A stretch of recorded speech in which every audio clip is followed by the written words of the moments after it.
Hi, welcome to week 8. So this week you're reading chapter 11, the Congress, and you're reading chapter 12, the presidency. So then you have 2 assignments this week. The first is you go to house.gov or senate.gov. They're both linked in the assignment, and you find either your member in the House of Representatives or one of your 2 senators from your home state. Most likely you're from Colorado. So every state in the union has 2 senators that represent that state.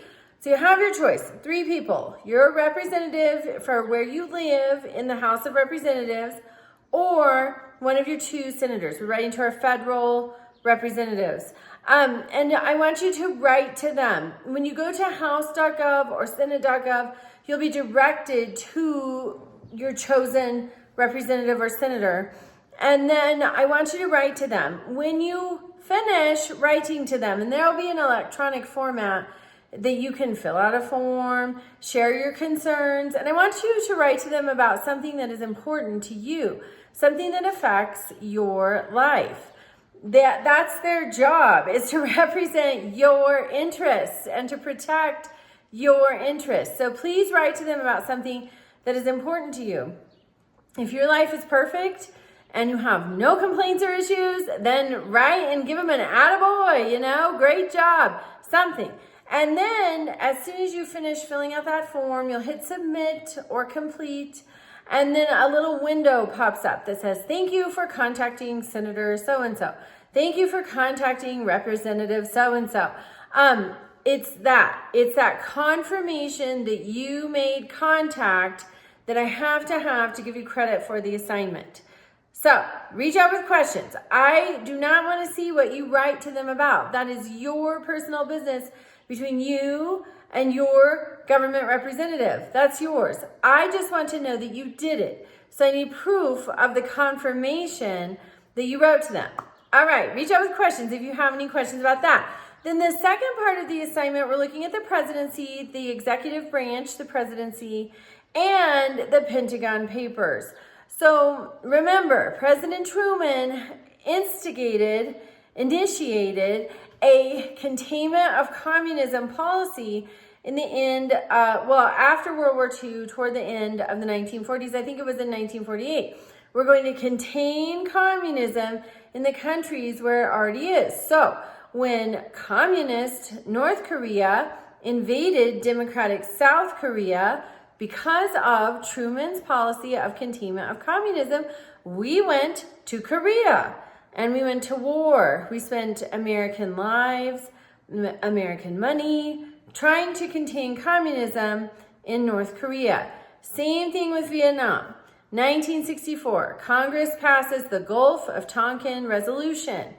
That allows President Johnson to use military force in Vietnam because, again, Communist North Vietnam has invaded democratic South Vietnam.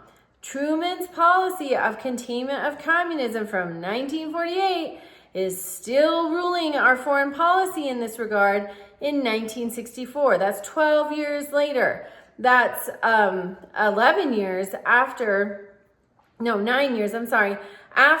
President Truman left office.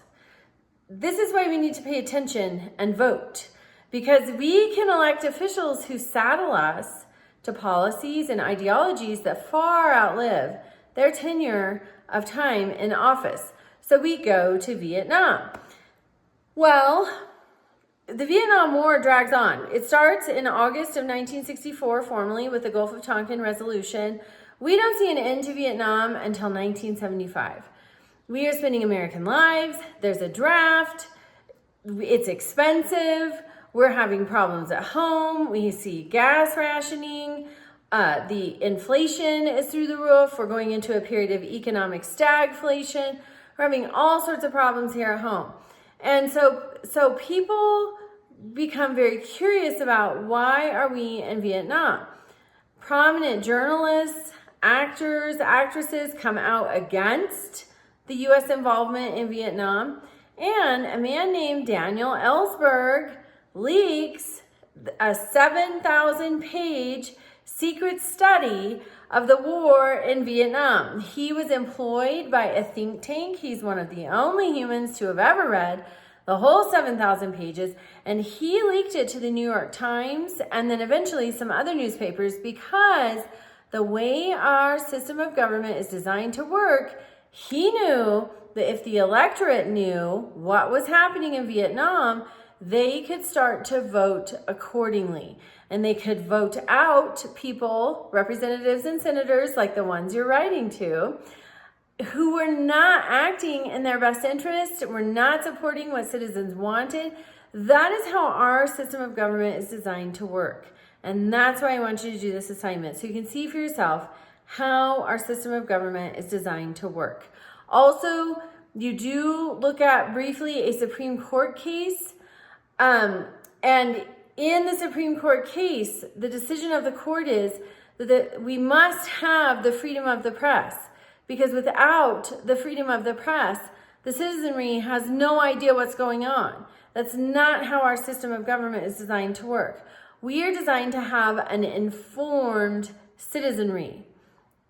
That is essential. And you and I need to make sure that we are informed with truth so that we can vote, we can educate others about truth and what should happen. We need to pay attention. That's so important. And that's the takeaway I hope you have from this lesson.